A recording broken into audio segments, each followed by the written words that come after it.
Hey, what's up, folks? Welcome back to On Texas Football, and welcome back to the Winning Drive, the prime time edition. And the gang's all here. I'm Lifetime Longhorn Rod Babers, pleased to be joined by fellow Lifetime Longhorn, the young prodigy himself, CJ Vogel, and our own coach, former high school football coach at Vernon Capel, Brownwood, Belton, Rotan. Also played college football at Abilene Christian, coach there as well. Was on the staff at the University of Texas for multiple head football coaches.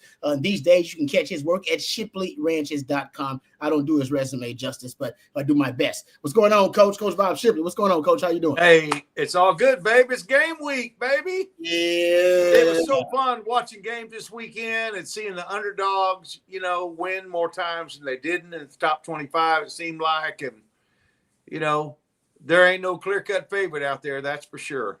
That's honestly, I do want to get you guys' thoughts actually about the weekend's game. Just a quick thought about what you guys thought about the main headlines coming out, maybe the biggest for the Longhorns, maybe the biggest connection to the Longhorns from this weekend's action. So we can get into that too a little bit. But of course, we're talking a lot of Texas, Florida, breaking down that matchup from every possible angle. We'll also have lifetime Longhorn, my former teammate Stevie Lee, joining us. He joins us every Monday. We appreciate his time. That'll be coming up here pretty soon, early part of the show. But your questions, your comments, whatever you want to talk about, that's really what the show's all about. So throw out your questions, comments. We'll try to address as many of them as we can. Super chats always jump to the front of the line. You can interrupt the show at any time. Sark had his Monday presser, Monday game week press conference. CJ was there. So we'll talk about what Coach Sark had to say as well. But let's start, gentlemen. CJ, what were your thoughts about the college football action? Obviously, Longhorns sitting things out with a bye week,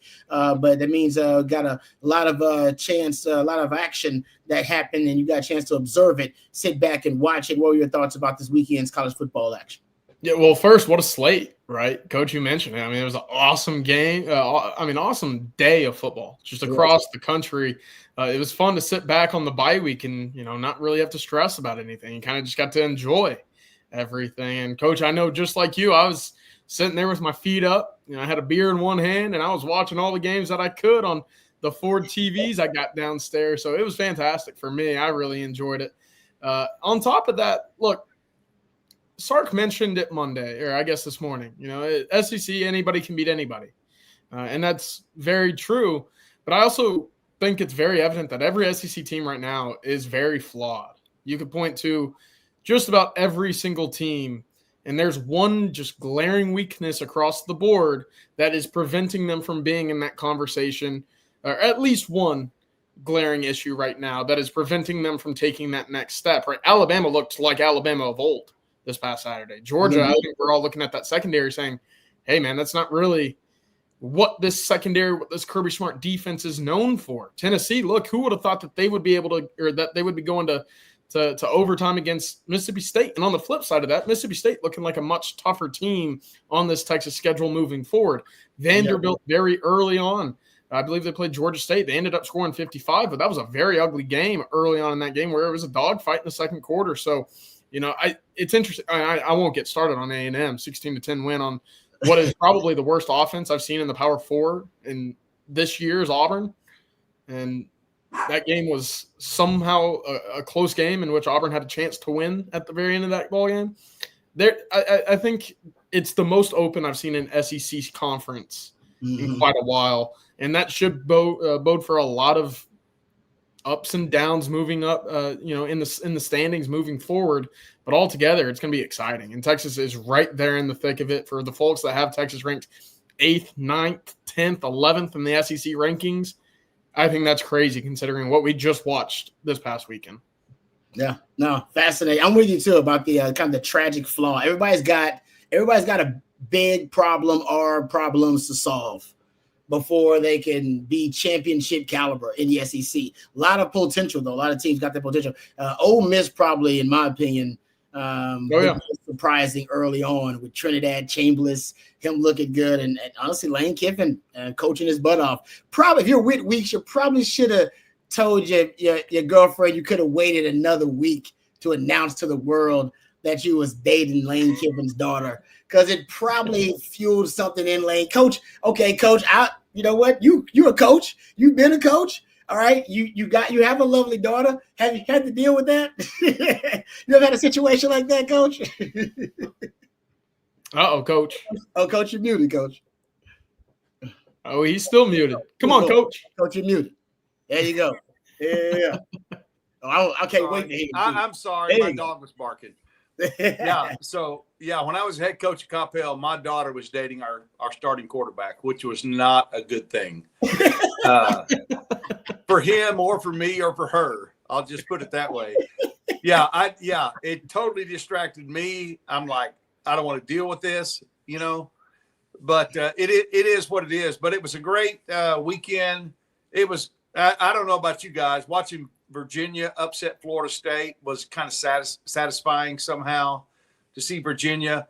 TCU blow the lead they did to Arizona State. I mean, it's just, Oregon knocking off Penn State, Ole Miss knocking off LSU, Alabama knocking off Georgia, A&M hanging on against a bad Auburn team. It was just a great week for football. Mississippi State had Tennessee, let him slip away. Just a great week for football. The question is, after watching that weekend of football as a Longhorn fan, do you feel better about the Longhorns or you feel worse about the Longhorns? And I think most Longhorn fans feel better because you do realize every team's got some issues. Some are major issues, some are just issues, but either way, that you'll take your problems. After watching a lot of teams, like, look at their issues. You know what? I'll take Texas issues. Their issues. Texas got some first and second world problems. That team's got third world problems. I feel like they're actually looking at Florida a little bit. Like, look at the Lagway quarterback issues and Arch's quarterback issues. I'll take Arch's quarterback issues. We'll get into that. The great thing about this, in my opinion, is that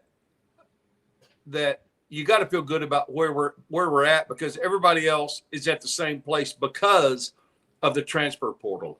Why was Virginia, able to come in the way they did and beat, Florida State? How was Arizona State able to come back and beat TCU? How was, Penn State and Oregon close? Ole Miss able to beat LSU? I mean, the transfer portal has made it such there's so much parity in college football right now because the wealth has just spread out among the wealthiest. And every year it's going to be that way. You're going to have these, group of 5 teams or whatever they are, that are going to have their best players coming into the FCS Power 4 schools. And it's just amazing the parity among college football right now. And that makes it very difficult to guess how the season is going to turn out in terms of the national champion. Yeah, I totally agree, Coach. And where this falls back into Texas is with as even as everything is, I'd want my defense to be ahead of the offense moving forward. And I think we saw that at times this year or this past week. And look, A&M, if it weren't for that defense and, kind of the ineptitude of that offense from Auburn, I mean, that game probably doesn't go their way, but their defense held strong. Ole Miss playing, what was expected to be a high-flying LSU offense again this year.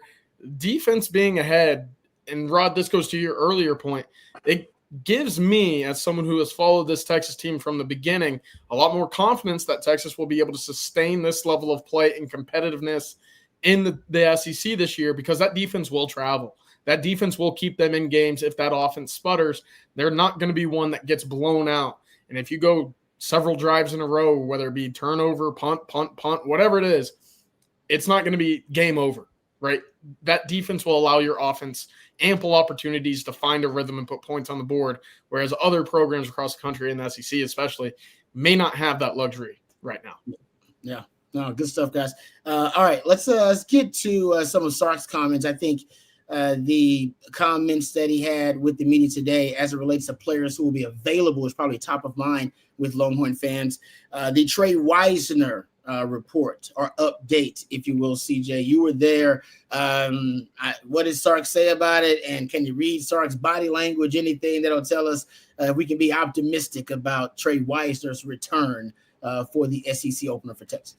Yeah, Sark's always really funny when it comes to the injuries, especially in conference weeks where none of that information is divulged. You'll find out when I let you find out, and when Sark wants you to find out, that's going to be when he has to give you information, and that's during the Wednesday injury availability report. So he said, look, right now I don't have to give anything away, but right now he is on pace. Things are progressing very well for Trey Wisner to return to the starting lineup for the Longhorns this weekend. And that would be a big boost. Look, for as good as James Simon, for as bright of moments that we've seen from Jarrett Gibson as well, Trey Wisner right now is your best running back. He's your most elusive guy. He falls and gets the dirty yards better than anybody on this roster at the moment. So if he was able to return and be at a level where you could give him 15 touches, maybe something in that area, that's a huge boost for this Texas run game, which might be even more important considering rain's in the forecast for this weekend.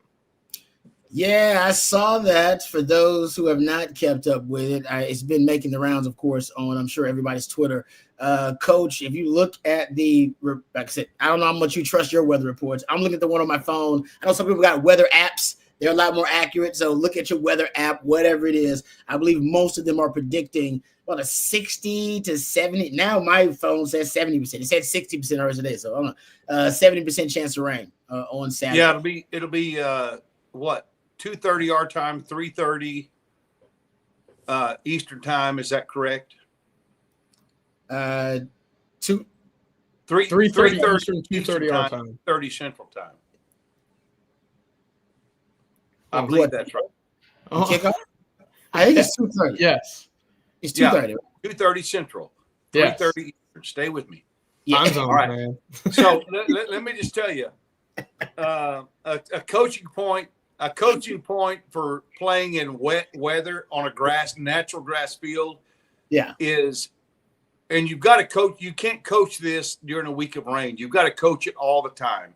And that is your ball carrier, receiver, kickoff returner, whoever it is. When it's going to be wet weather, you cannot cut off your inside foot. You have to cut off your outside foot. You have to have your shoulders over your feet to be able to make a good cut and do the things. And just watch this in the game. Look, if it is wet, look at the guys that are trying to plant with their inside foot, and you'll see that inside foot will slide underneath them, and it'll be really tough for running backs to try to cut off the inside foot. So it'll come down. It could come down to coaching in this, how well people have coached their playmakers to cut off their outside foot and not their inside foot when it's wet. There you go. Now that's tough to do. It is actually. It's kind of muscle memory. You're trying to reprogram yourself just for that one contest. But you're right, Coach. I guess you got to start that during the week early. Working with the ball carriers. I never thought about that, Coach. But you're right. That's interesting. I'm a defender though, but it's still some of that stuff has to apply. I remember playing in some of those games, and it's all about you have to be very, very essentially with your footing and your foot placement, I guess is the best way to put it. You got to be very deliberate, and that's hard to do when you got so many things happening at the time. But you do learn, like, no, I got to watch where I step, because if I step the wrong way, I'm gone. Like, my feet will be gone from underneath me, and then it could be a big play. Big plays can happen easy too in those games, because all you take, so like you said, one guy to slip, big play. In the pass or in the run. So we don't know how wet it's going to be game time. That we'll know that as we get closer to the game, but there are showers expected. So run game usually is big in that situation. So having Trey Wisner back is big. Also, there's a lot of buzz, and I know you got some questions we'll get to the questions, guys, in super chats, but a lot of buzz about Emitt Mosley at the media availability too, CJ. Ton of buzz about Emitt Mosley. It feels like, and I don't want to jinx it, but it feels like we might get an Emitt Mosley debut, or sighting, I should admit. Probably more accurate to say sighting. Come on, man. Hit the alarms. Let's go. Get the lights going. This should be the biggest news of the weekend, maybe aside from Trey Wisner returning. But look, Texas hasn't seen Emitt Mosley at all. How much will he play? Will he play? I think the expectation is that he makes his debut. He was practicing late last week. Arch actually fielded a few questions about Emitt Mosley, in which he said, "You know what? I don't want to give anything away. I'm not telling y'all anything." And credit to Arch, got it from his head coach, right? I'm not going to provide any more of these details about injured players unless I absolutely have to and am required by the conference. So Arch basically said, yeah, we'll see. Sark wasn't really asked about it, but again, the hope right now is that Emitt Mosley makes his debut for the Texas Longhorns this weekend. We asked Parker Livingston, what is it that Emitt Mosley would bring to the Texas offense right now? And he said, he's probably the best blocker that we have right now. You know, he and DeAndre Moore, that's really what they do very well. On top of that, creates a lot of separation and is quick to intermediate running route tree right now. So, look, if that is something that Texas can add to its game and just get maybe just a taller DeAndre Moore, a second DeAndre Moore on the field, there's a heck of a weapon waiting to be unleashed for Arch Manning in this offense. Yeah, no, I said I like all the discussion about Emitt Mosley. I'm hoping that means we'll actually get a glimpse of him, and I'm not expecting to see him play a lot, guys. I mean, the first time we see him. So, what, Coach? If let's be optimistic, hypothetically, let's say Emitt Mosley is going to debut versus Florida on the road to start SEC play. Considering what we know about the circle of trust, how many snaps does he get, Coach? Yeah, I think 7 to 8, maybe 9, okay. Reps. But it depends on, the flow of the game. If Emitt gets in the game early and is successful, look for more Emitt. But it could be that Emitt opens it up for the other receivers, DeAndre and the other receivers, as well. So it'll be a great game to see how they're going to work him into this offense. Yeah. Mm-hmm. All right, we'll get back to some of Sark's comments at the press conference already. They did talk about DJ Lagway, talked about Florida, talked about the upcoming opponent. So we'll get to that. But first, let's thank one of our sponsors. Let's thank our friends over at Von Lane before we continue our live stream tonight. Thank you to Von Lane. We appreciate them for being a part of the Owen Texas football family and sponsoring the winning drive. A lot of you folks out there have to travel to and through Texas to all the major Texas cities, and it's always a bit of a hassle. All right, to try to figure out how you're going to make that trip. Do you take an airplane and deal with the airport chaos that everybody has to deal with, hoping your flight isn't delayed? And also, do you try to drive yourself and then you have to deal with road rage and traffic and hoping also that you don't lose too much productivity making that round trip on the road as well? Well, there's a third option, folks, and it's a much better option. It is the Von Lane. The Von Lane, folks, is fantastic. I've taken it myself several times. I've actually taken it for family trips. I've taken it for business. Actually, we took the Von Lane several times when we were on the Texas tour with our friends at Third Longhorn. It's fantastic, and I recommend it to anyone. You arrive at a luxury hotel terminal, no TSA lines, no long-term, no parking lot issues. No, it's a seamless boarding experience. It takes minutes, not hours. With 22 oversized first-class leather seats, 140-degree recline, leg rest, you'll be more than comfortable. And also, now's the perfect time for you to book your fall travel. You got Texas versus Oklahoma in Dallas, F1 and AC Austin, college football game. Nashville, Houston, and Fort Worth. Von Lane serves Austin, Dallas, Houston, Fort Worth, San Antonio, Nashville, Atlanta, Memphis, and Knoxville, the Woodlands, Plano. Visit vonlane.com. Use the promo code OTF25 to save $20 off your first ride with Von Lane. That's Von Lane Elevated Regional Bus Transportation. All right, let's get to the super chats. We got a few of them here. How about this from Perry? Says, will we see the playbook opened up? CJ, this was actually a question. Thank you very much, Perry, for the super chat. This was actually a question at media availability. I don't know who asked him, but someone apparently asked Sark about whether he was holding back in the first 4 games of the season. He said that was not the case. Not that he would let us know, but was he surprised by the question? You were there. Yeah, maybe a little bit, but I think he gave it a really solid answer, and only the answer of a coordinator or a play caller could give, Rod. And what I mean by that is Sark's answer is, no, I don't feel like I'm giving or holding back the playbook, but I think that I'm setting up and really laying a foundation that will bode well for the Longhorns moving forward. And if anybody knows anything from that answer, well, it's he's shown what he wants to show. So in a way, Rod, I do kind of think that he was holding back, but it's more as these games start to mean more for the Longhorns. And I don't mean that as a pun in the SEC, but that is what it is. Look, he's going to dial up the trickery. He's going to dial up some wrinkles that we've seen that are just little, twists, essentially, of what Texas is already using in its playbook. So I thought it was really interesting that he did kind of give that nod away. He was like, yeah, we set a good foundation for what's to come, essentially. And what's to come, I think, will be a little bit more of an elaborate full playbook usage, as these games, of course, will dictate whether or not Texas makes the college football playoff. Yeah, I agree. I think he basically admitted that they have been holding back. Now he just said it differently. That is different, yeah. The foundation, we laying the foundation. But I don't know if I'm reading between the lines. I'm like, oh, so you did not have the full playbook available to you, or you did not want to put the full playbook on display in those first 4 games. That's pretty obvious. And he's just stating that, well, I guess they wanted to, whatever their core foundational concepts are on both sides of the ball, that's what they wanted to drill home. Those, and make sure you got that down, and then SEC play will expand with the exotic concepts and some of the more, elaborate concepts on offense and defense. So to me, he just admitted it. So I don't know, it makes me, now I'm a little giddy about he showed his cards a little bit. Yeah. Well, no, I like it. I like it because there's been a conspiracy theory we've talked about. Has Sark been holding back? And I guess the conspiracy theorists have been out there on the grassy knoll, and I stepped out there a few times. They've been right. Like, yeah, I've been saying uncharacteristically, a lot of the game plans, at least that Ohio State one, I think I was very critical. It did not look like a Sark game plan. No, really. I agree.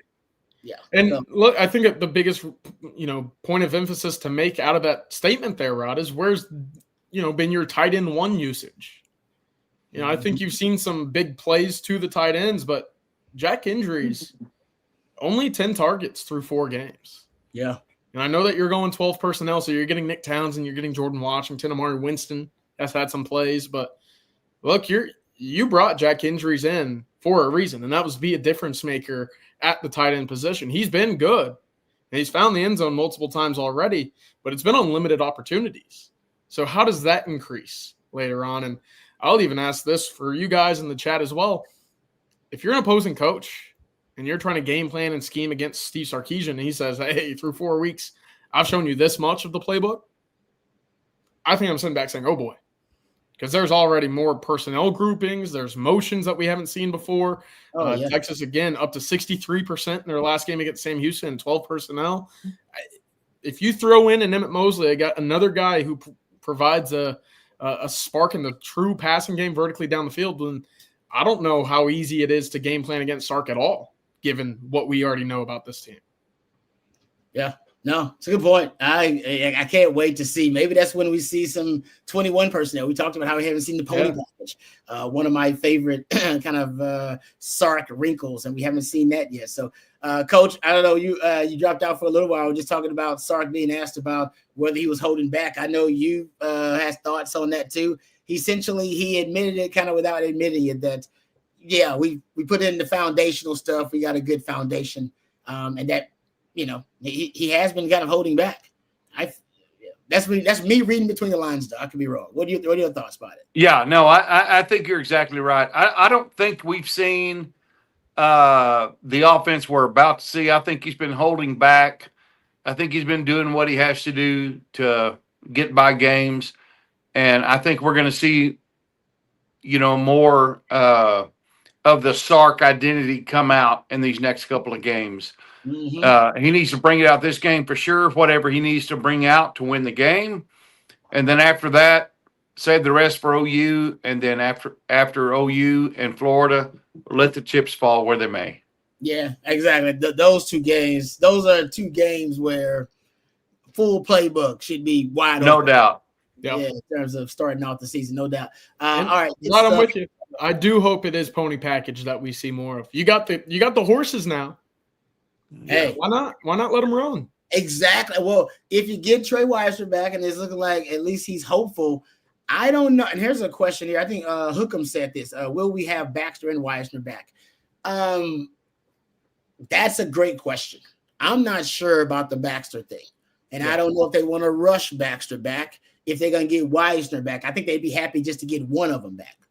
And then they believe one of them is more than enough to power the identity of the running game. For what, and they can just kind of, ride that, whoever that is, ride that horse until basically make him your workhorse for that one game.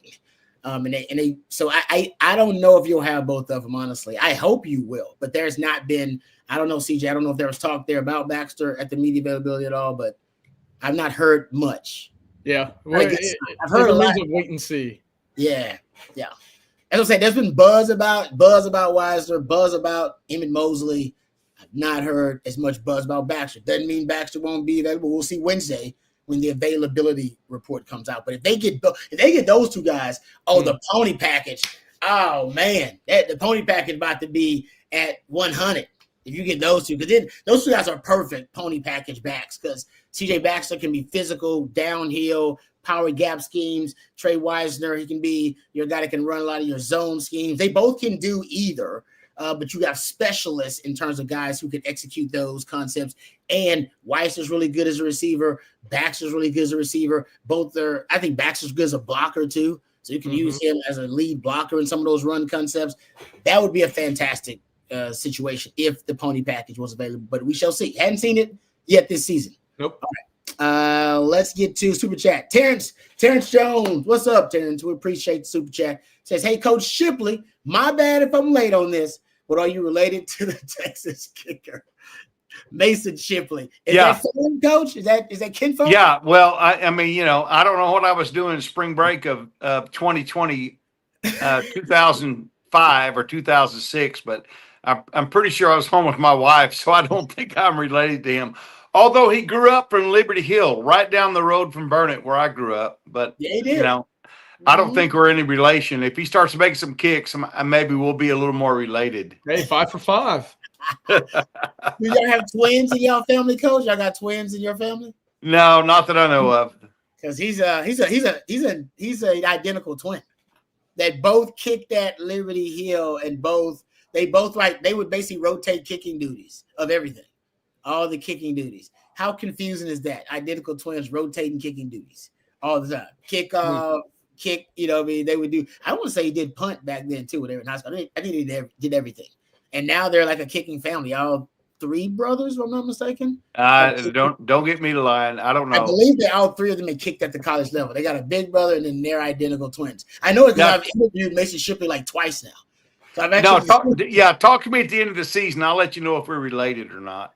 I like him. I think he's got a great disposition for a kicker. I would just say that. So I think Mason Shipley is gonna be great. And I mean, he's older. He's married. He's dude has worked at Discount Tire before. All right, so he's been a grown man, real jobs. You know what I'm saying? Like that. It's something about that. I feel like he's gonna thrive as the Texas kicker going forward. So, but we shall see. He hadn't been put in a pressure situation just yet. I did ask him. I asked him what his unofficial long is, and I think he said it was like more than 65, like what he's kicked like in practice. So dude's got a hell of a leg too. All right, Lane. Let's get to Lane here. Lane, thank you for the super chat. We appreciate it. He said, watch the third Longhorn video with Coach Brown. And he said, when VY was struggling early, he simplified his 5 best plays. What are Arch's 5 best plays from what you've seen? Damn, Lane, that's a great question. That's a great question. That is a really good question. Remember, we all thought initially, and Sark did too, by the way, that one of his best plays was that little bootleg, that waggle, where he comes out and he's got it's basically almost looks like a flood sail concept. Yeah, short, intermediate, and a deep concept, and he can either run it or he can throw it to one of those guys, and he usually throws it to the intermediate guy most of the time coming across the middle. And Sark started out the Ohio State game with that damn concept. That's how much he believed Arch liked it. I still think that's one of his best concepts because he likes to get him on the move.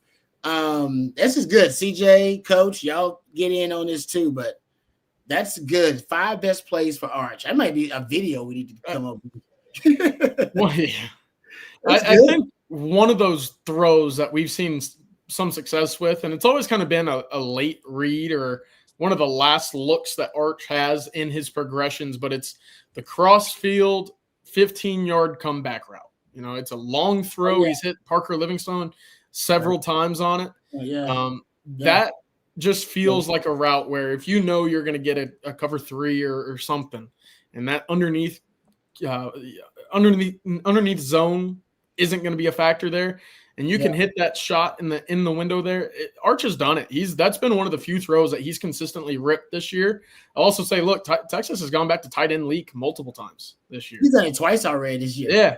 He never uses it that much. He's used it twice already this year to score. Because that was a play he saved, I believe, against Alabama. Yeah, in Arizona State to win Arizona State a year ago. We see that probably once a year. Yeah. And he didn't even flip the formation. He said, we're going to line up.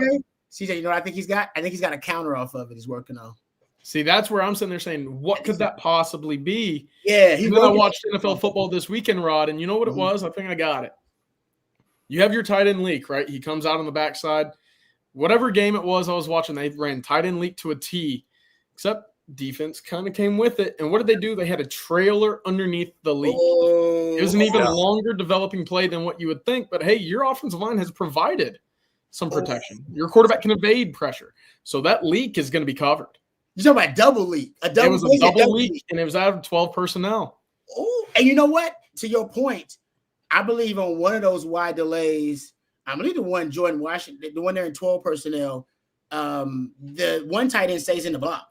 Mm-hmm. So there is another tight end there because they did formation. I won't say it's formation to boundary, 2 deep over routes by the Twins from the boundary side to the wide side of the field to take the secondary with them.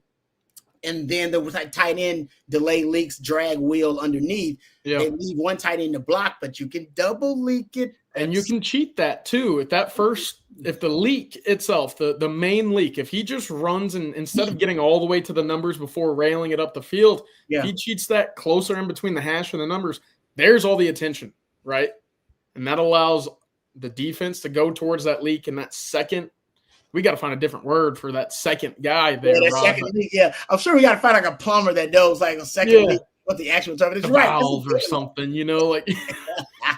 But point is, Sark, had a lot of praise for those 2 guys on the 2 outside wide receivers, Rod, on that play specifically to clear all that space out. He said, Demo, I know his return is great. What he did, even without the football, something Texas didn't necessarily have. He and Ryan Wingo earned a lot of praise after that second tight end league touchdown. So maybe that's part of it. I'm hoping to see some wrinkles, and I think we're going to see some of that. You know what another little funky added would be to that play if you want to? You can keep the tight end in because your double leak is brilliant. I love that idea. Run a late because you can use your running back too because running back leaks out late. For those who don't know, go watch the play. He kind of leaks out late as just kind of if you could check down, if you need to check down. Emergency. Yeah. Have that guy run like a late delayed Texas route inside because you got so much misdirection. You got the deep overs, you got the drag wheel coming back, and then you can have that Texas route coming, boom, boom, right there. Like multiple points of misdirection on the play. I like that. But I'm with you, CJ. He's doing something because he never uses this. He uses this play every year. Every year you'll see delay, but you see it once or twice a year. Yeah. Special situations, to CJ's point. It's always in big games, big moments, and now he's using it randomly early on in non-conference play versus right outside the red zone, Rod. And you've pointed this out too. He doesn't like going back to the well when it comes to concepts that work. Yeah, he does. There's got to be a wrinkle here. I feel like I got my tinfoil hat on here right now, Rod. The other thing, and I think this weekend is going to be a really good opportunity for this. One of my favorite plays, Rod, is you can get split 2x2 and you just run simple smash concepts, especially against a 2-high look, which Florida will bring, yet you use your running back just right at the seam. This would have been a perfect play, perfect look for a guy with some wheels like a Jaden Blue, right? Because you're going to have the cover 2 high up at the top, and their jobs make sure that you have each half of the field. Those corner routes, those smash concepts, draw the attention of those safeties. There's the middle of the field. If you have a running back that can scoop and you trust his hands, does Texas have that right now? Is it Trey Wisner? I don't know. I lean towards it being James Simon, but that's a guy that they have to get up to speed and can prove that they trust that's one of my favorite play designs against a too high look. And I don't know if we've seen a lot of that this year. I'm with you. Maybe we're just waiting to, unveil it. Yeah, that's good. You're right about that. Jaden Blue is just so money with stuff like that. Yeah. Let me get your thoughts on this, Rod, because Cordy, good comment here. Add a little wrinkle to the throwback screen like Alabama did. I don't know if you saw that. That's on the big boy. Caden Proctor. I don't think Texas has it. Maybe they do with Trevor Gooseby. Loved it. But my goodness, was that a special play. I was sitting there watching it just like, that looks like a terrifying human to tackle. He looked like a literal elephant, man. He was insane. No, but it makes so much sense, though. If you can just get it to that big man with a blocker or two, which they did, he's going to get some yards just because of how big he is. Falling forward on a corner. Yeah, it's going to take y'all too long to bring him down. I loved it. Remember, I'll give Tom Herman credit. Tom Herman used to use O-linemen like that. Yeah, he never used him in like a screen way, but he would throw it to him on throwback screens and use them on trick plays. I ain't going to lie. And I think Ben Johnson does it a lot in the NFL.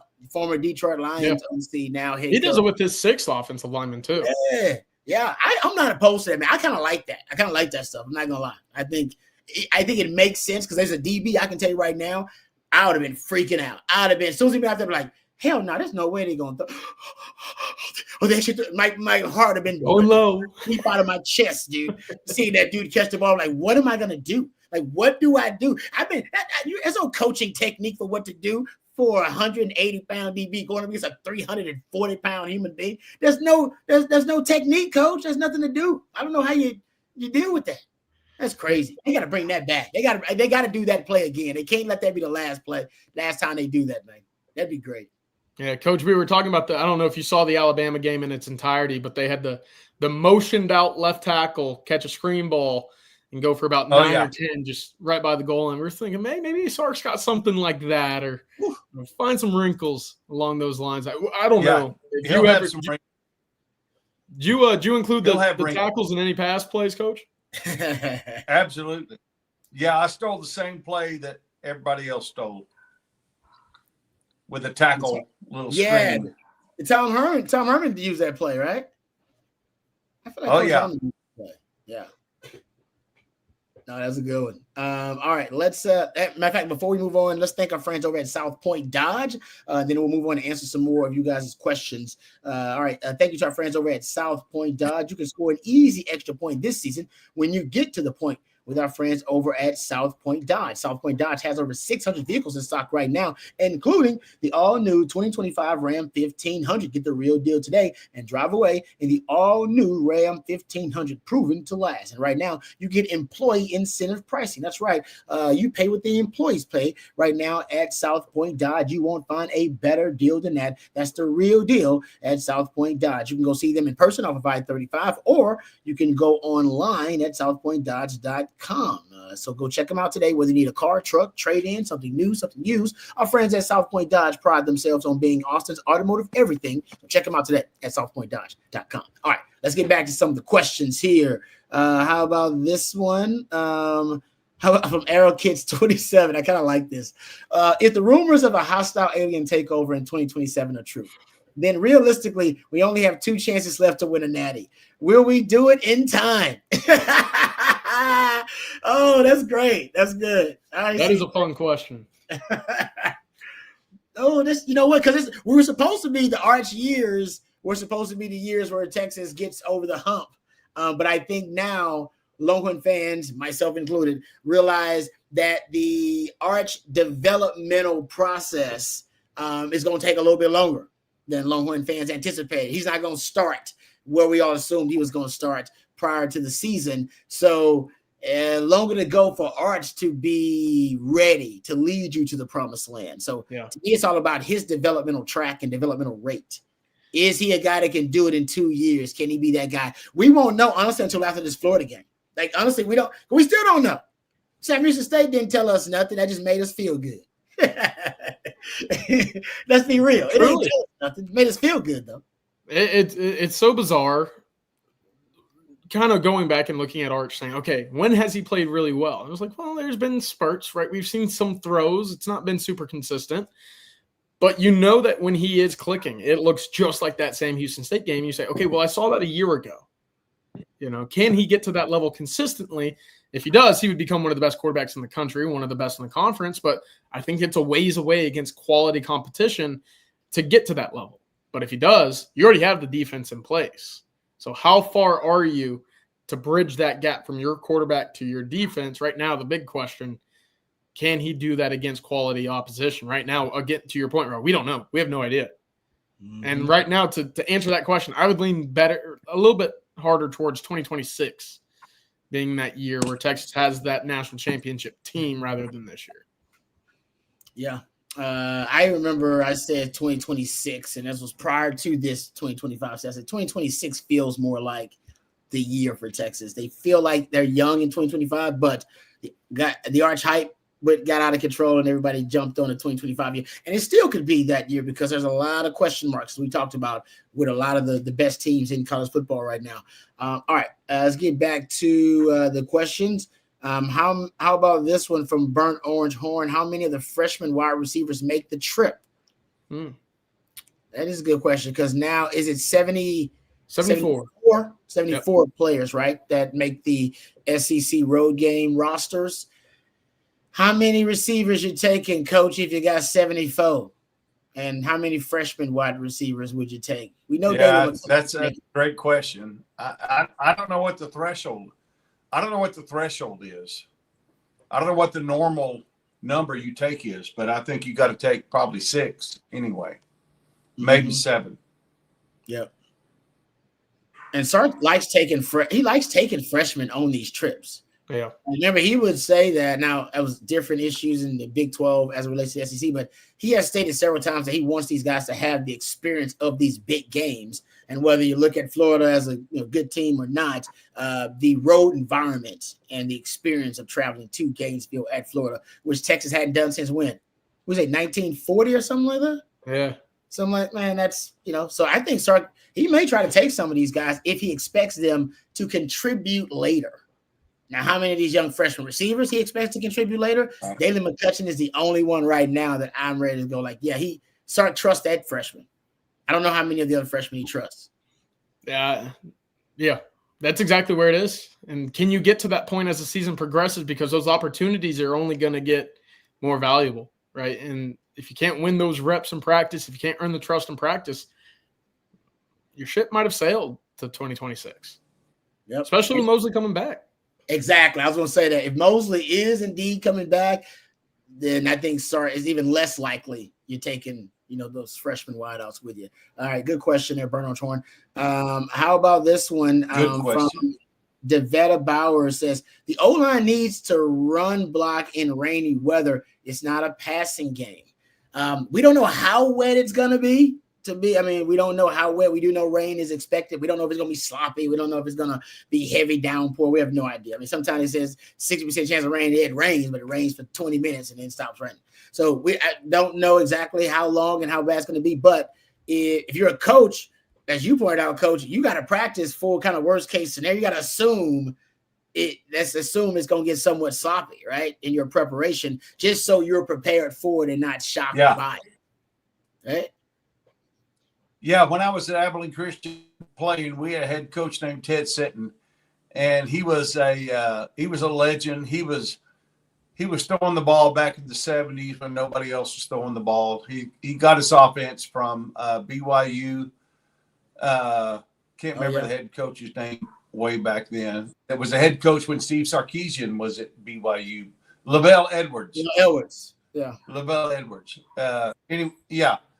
So anyway, my point is he would come out sometimes when it was supposed to be rainy on Saturday, and he'd have a big old 5-gallon bucket of water, and he would throw it on the center and the ball and everything and say, snap it. It might be raining Saturday. That's what he'd say. It might be raining Saturday. And he'd throw a 5-gallon bucket of water on the ball while the center was about to snap it.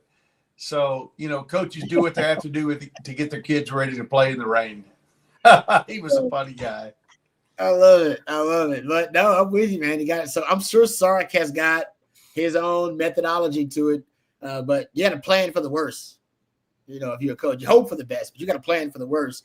And coach, let me ask you this: are there certain run concepts that if it is a wet field, you talked about footing and how you shouldn't be cutting off your inside foot when you're dealing with obviously a wet field and a sloppy field. Are there certain run concepts like running plays literally that you think work better for an offense on a sloppy wet field as opposed to when it's I do, but I don't know about Sark. If it's a wet field, I'm going with the zone scheme. Keep it easier on the linemen, keep the shoulder pads over their feet, and getting off the blocks and trying to get some movement and letting the backs kind of, find a gap and squeeze in between there. But it's difficult when it's raining for sure. That's interesting. I would have expected that to have been the opposite, but I guess if you're making it so that your offensive linemen don't have the opportunity to slip on twists or on pulls and stuff like that, it would make sense. I was just thinking more, you're going to have more slip variance with that zone one cut and go for your running backs rather than a downhill forward, straight line approach. Yeah. No, I'm waiting. I said that I was just curious. I don't have any knowledge on it, but I don't either. I mean, clearly I don't either. Yeah. That's good stuff. I want to get to the question here from Katie. Says, does Sark have enough variety in the red zone, even looking back at his time at Bama? Sark's red zone issues here at Texas, I don't think I got to go back and look and see if it was something that was an issue for him at Washington or at Bama. I don't think it was an issue for him at Bama. They were elite at everything at Bama. Yeah. So if maybe at Washington maybe we can find something there. So I'll go back and check, Katie. But at Texas, there's no doubt the red zone issues really started, in my opinion, post Bijan. That's when they really became glaring that Sark kind of struggled to formulate an identity for himself in the red zone. So he's been trying different things, and it's not all his fault, by the way. But Texas really doesn't hang their hat on anything in the red zone. And they found success in the red zone, but not consistently with any one or, a few concepts that you can kind of, if you're Texas, say, hey, this is what we do really well, and we can do it against anybody in the red zone. They don't have that. And that's fine if you're going matchup week to week and Sark is really finding ways to exploit, systemic issues in teams' defenses and exploit certain players and matchups in the red zone. But he's not really doing that either. Like Texas is not doing that. So I'm all about having an identity in the red zone, something you do well. And I think that's what Sark is still trying to figure out. But at Bama, do you think the full identity the same way that we saw it in 2022, and you kind of just said, "Hey, Bijan, just go do it for me." Bijan and Rojo, right? That was the identity, right? Just pound it and let them figure it out. You think it is close, or will eventually get to the point with Arch where it's just like, "Hey, you're running power, you're running counter. We don't really have anything special here. Your arm will eventually be a weapon for us, but right now it's just the QB run game." He's already at 5 rushing touchdowns this year. And I think he's got 4 red zone passing touchdowns too. Yeah. So out of your 11 touchdowns you've scored in the red zone, if I'm not mistaken, Arch is responsible for 9 of them, whether running or throwing. So yeah, between if you can stay healthy, between Arch and CJ Baxter, you could have that kind of combination between Arch's legs and his improv ability, second reaction ability, and then CJ Baxter's ability to pound the rock and just get downhill on teams. You could have the combination that ends up being your antidote to your red zone issues, because they really like Arch. Arch is basically he's a one-man show in the red zone for you. It's just all about Arch. But sooner or later, some team's going to decide, we got to focus on stopping Arch in the red zone. They're going to realize it's quarterback run game in the red zone, and then when you do pass with Arch in the red zone, they like that RPO game. Out of his 4 passing touchdowns, 3 of them been that RPO. Wingo was like the skinny post or the glance route.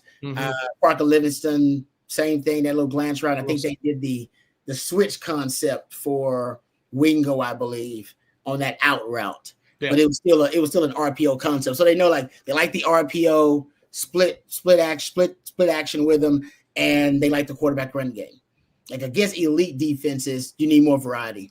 He's gonna need more variety in the red zone. More guys, more threats in the red zone. So tight ends and Wingo gotta step up and be bigger threats for you. So all right. Thank you, Katie. Appreciate that. All right. Getting close to the end of things here. How about a couple of more questions? How about this one from SF Tail says, why not try a speed option with Arch? Do we think speed option will work, guys? I like that. Speed option with Arch. I've got flashback to Colt McCoy. I don't like that. Don't like it?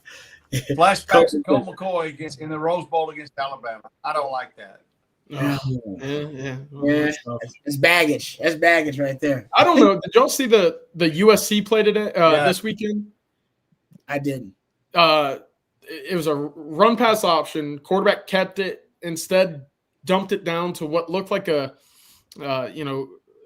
screen on the outside to his wide receiver, and his wide receiver was a backward lateral, was behind the line of scrimmage. He ended up hucking it 50 yards down the field. I guess it was I don't think it was a 2 quarterback look. I think it might have just been the quarterback out wide, but it was a pretty wicked play. I'll send it to you guys afterward, and if you haven't seen it in the chat, just go look up Lincoln Riley touchdown on Twitter because it was unbelievable. But I like the idea of adding a lateral. It comes with risk, but how often if you're a defensive player, are you expecting that? No. Right? I think there's juice to that. Yeah. No, you're right. I saw one. I saw that 49ers had one actually this past weekend. Yeah. They had a 3rd and 15. Yeah. It was pretty nice too. Yeah, I'm not opposed to that. If it's executed well, I'm not. And Sark likes trickery. He's talked about it several times. Like he likes trick plays. He uses them in practice, and he doesn't like to just use them in practice because he said if you don't use them in the games and the players, they don't have any enthusiasm about practicing them or executing them in practice because they're like, coach ain't gonna never use this. But he said, but when you use them in the games, guys get really excited. It adds energy. And so I'm with you. Maybe that's what you see versus Florida. That you also haven't seen that. And you see Sark stapling big games too. Little double pass here. Sark always adds a little trick. Oklahoma. Yep. That's where he goes deepest into his bag that we ever see every year, Rod, in that game in Dallas. Mm-hmm. Yeah, you're right about that. He does, actually. That's some of his best play calls have been in Dallas. So that's interesting. Oh, is this a play? Here's the play. I think it's I think it's like a wildcat formation look with 2 running backs in the backfield. Your quarterback is actually, I believe, on the top of the 20, the top side of the field 20 there. Yeah. And I mean, it's beautiful. Read option, pitch it back. There goes your wide receiver. Oh, that is damn. It went to the house. It was a touchdown, and it was a called back because you had an illegal man downfield. You're a left tackle of all people. 6 yards downfield, and they brought it back. But that's pretty. Oh, come on. That reminds me when what game was it? Was it Bama in 2022? Remember Texas ran that beautiful, it was like 31 personnel or something, 30 personnel. You remember this? They had 3 backs in the backfield, diamond formation. It was a beautiful play designed by Sark. They ended up calling it back for, I don't know, it was an illegal block or something like that. Oh, I hate it. Sometimes when I'm official, I'm like, man, just let it go. It's such a beautiful play. Just let it. It's such a nice play. Just let it go. All right, let's thank our last sponsor of the evening, our friends over at Hard Grove Roofing. Before we end tonight's live stream, thank you to our friends at Hard Grove Roofing, hardgroveroofing.com. See it right there. If you are in need of a new roof, or if you're in need of a roof inspection, or it's been a long time since you've actually had anyone come out and look at your roof professionally, or if you've had severe weather in your area, you need to reach out to our friends at Hard Grove Roofing. With offices all over Texas, Louisiana, and Arkansas, Hard Grove is the choice of customers everywhere for superior, reliable service. If you're in need of a new roof, you'll want to know who's on your roof, and it should be our friends at Hard Grove Roofing. You can reach out to them today. They're offering a free roof inspection, 512-645-3202, and they are the most pro burnt orange roofing company out there. So give them a call today. Reach out at hardgroveroofing.com. Appreciate our friends over at Hard Grove Roofing for sponsoring the winning drive. All right, before we get out of here, let's do a little Florida breakdown here and talk a little Texas, Florida about this matchup. What right now, CJ, I'll ask you guys kind of the same question. What for you, though, CJ, right now is standing out about this matchup the most? Yeah, with Florida specifically, look, they have a good defense. They have a really good defense, right? They're limited. Carson Beck in Miami, they kept LSU and Garrett Nussmeier under wraps, but they don't sack the quarterback. They have 3 sacks this year. That ranks 135th out of 136 teams this year. But I asked Sark today, I said, when you watch this front, when you watch this defense, sacks aren't their biggest go-to, but they don't allow a lot of points. What do you see? And he goes, yeah, that's kind of what they asked their defensive line to do. Play a lot of 2-gap, make sure that your pocket condenses, and let your guys in the back end, which is very veteran secondary, Rod, just allow them to make plays. And right now, Cormani McClain, one of the cornerbacks, playing like the 5-star top 15 player in the country that he was coming out of high school. So it's going to be interesting because that pocket for Texas is going to be very important. Giving Arch time to find guys down the field, obviously going to be important in SEC play, but this isn't a team that's going to get a lot of pressure on the quarterback unless they start bringing pressure from that linebacking unit, in which I look at it and say, there's where Jack Andrews becomes your biggest weapon. Yeah, I know that. To me, that makes me feel good about Arch's, potential performance in this game. They don't put a lot of pressure on the opposing quarterback. He should have a relatively clean pocket. Yeah. To make plays downfield. Now, I'm with you. I think they actually will play really good coverage. They're essentially a top 35 pass defense. So they're one of the better pass defenses in college football. But if he's got time, Arch should be able to take advantage of some of those windows downfield. Coach, what's standing out to you before we wrap things up about this Texas-Florida matchup? Well, it's just a matter of Texas getting all the guys back together, and playing the way that we know they can play. It's going to be interesting to see what happens with Alex January, the defensive lineup, if he's healthy. What happens, running back situation, if those guys are healthy. If they're healthy and Alex January is playing, I feel really good about our chances. Yeah. No, I agree with that. I feel good about our chances just because DJ Lagway is playing so bad. I mean, he is.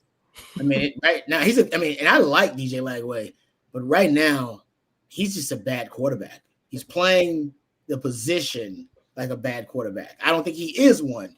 I'll just give you these stats before we get out of here. Everybody's talking about him under pressure, and every quarterback cracks under pressure. Tom freaking Brady cracks under pressure. Patrick Mahomes cracks under pressure. That is not necessarily, to me, means you're a bad quarterback. That just means you're human. But let me give you his clean pocket numbers. From a clean pocket, he's averaging only 6 yards per attempt. That would be 135th out of 150 quarterback sample size I looked at. Ooh. From a clean pocket, he's got 5 interceptions. He's got the most interceptions in college football from a clean pocket. Or tied for the most. Yeah. From a clean pocket, his turnover-worthy play percentage from a clean pocket, 5.8% is 142nd out of 150 quarterbacks in that sample size. That's not good. His Pro Football Focus passing grade from a clean pocket is 63, 131st out of 150. His offensive grade from Pro Football Focus from a clean pocket is 62, 134 out of 50. His average depth of target from a clean pocket is 6.6. The crazy thing about that, guys, his average depth of target period is 6.5. It's just you would think like it'd be a lot. It'd be he'd go a lot further downfield with the clean pocket. No, he goes from 6.5 to 6.6 average depth of target, which by the way is 125th out of 150 cubits.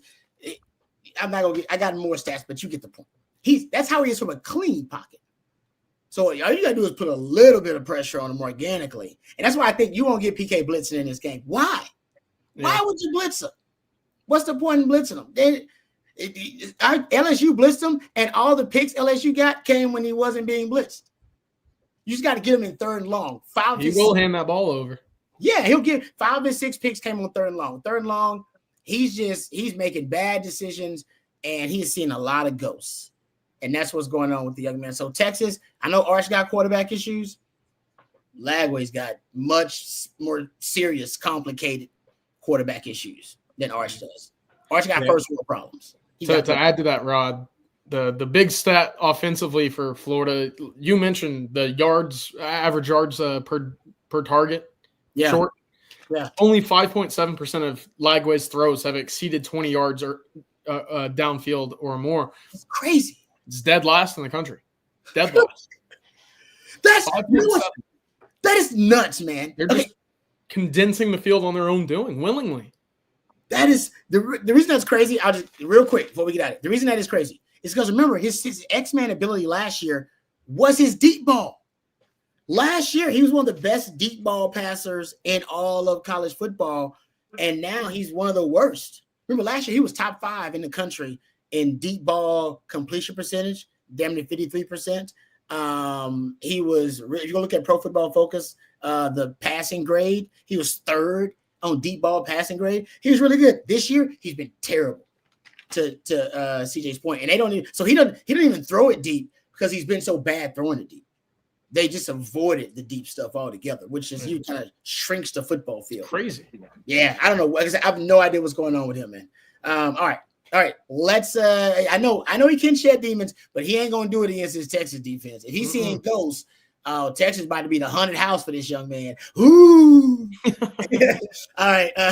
Thanks to all of our sponsors. Thank you to Von Lane. Appreciate them very much. VonLane.com. Use that code OTF25. You'll save $20 off your first ride with Von Lane. Thank you to South Point Dodge as well. We appreciate our friends over at South Point Dodge, southpointdodge.com, and Hard Grove Roofing, hardgroveroofing.com. Marco, fellas, be real. Would you rather try to tackle Caden Proctor or tell your wife she is wrong?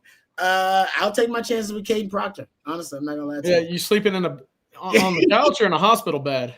I like to say, and my wife is never wrong anyway, so she ain't gonna believe me when I tell her she's wrong, even when I have the facts to back it up. Anyway, different discussion for a different day. All right, thank you to Matthew behind the scenes, and thank you, Coach. Thank you, CJ. If we missed any of your questions, we apologize about that. Direct them to the gentleman at Coffee and Football, bright and early tomorrow morning, 8:15 with Bobby and Jerry. Also, Tuesday night live stream with Amanda Atwell. She's a star, and she's joining our other superstars, CJ Vogel and my man Jeff Howe as well. So make sure you tune in for that. Anything breaks in between, keep it locked in right here to On Texas Football, OnTexasFootball.com. For Matthew and for CJ and for Coach, I'm Lifetime Longhorn Rod Babers. Until next time, hook 'em horn. Hook 'em.